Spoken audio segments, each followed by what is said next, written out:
Qani til? Bitamanmi? Binobar? Aybdorsan ha? Miyangni ahvolga sani o'z tilingni aynitgan. Hozir hamma unutgan eskicha gapirishni. Hali o'z tilingda gaplashish, eskicha gapirishmi? Senday badburtni.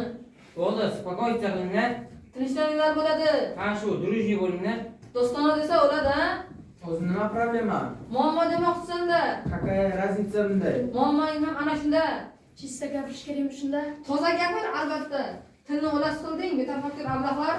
Meni qasim yo'q, aloqam yo'q boshi. Umuman aloqang yo'q-a? Tilga atlashish yaxshi. Munosabatimding tog'a. Bularni dimog'i chog'da. Til o'lsa o'lib ketmaydimi? Kelajak avlodga yo'qmaydimi, ha? Bu masala keksa-yu yosh hammamizga daxldor. Ona tili oldida har bir insonning burchi bor. She'rda 100 ta so'z bo'lsa, 85 ta xato bor. Ahvolim juda ham abgor. Okey, tanaffus qilaylik ustoz. Mana bu nima deyapti? Yig'ilishcha gapiryapti, tanaffuslayapti. Uf.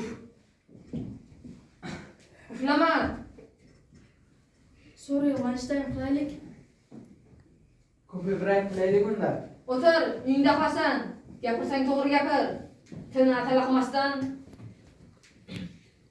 Oradan til bilishni nimasi yomon? Til bilgan yaxshi, ammo uni aralashtirganing zaman xuddi suv bilan qaymoq kabi chachishganday bo'ladi.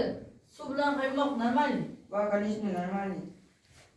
Sen farosatingga hammangni omonlamadek o'tib ketdi. Odam qilolmay senlarni. Qodiriy bobom aytgan,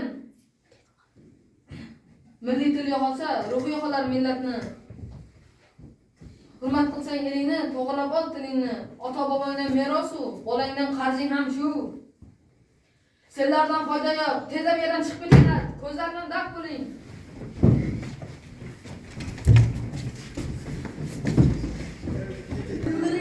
Vaqt qaytib bermaydi. So'z uchun kurashgan insonni.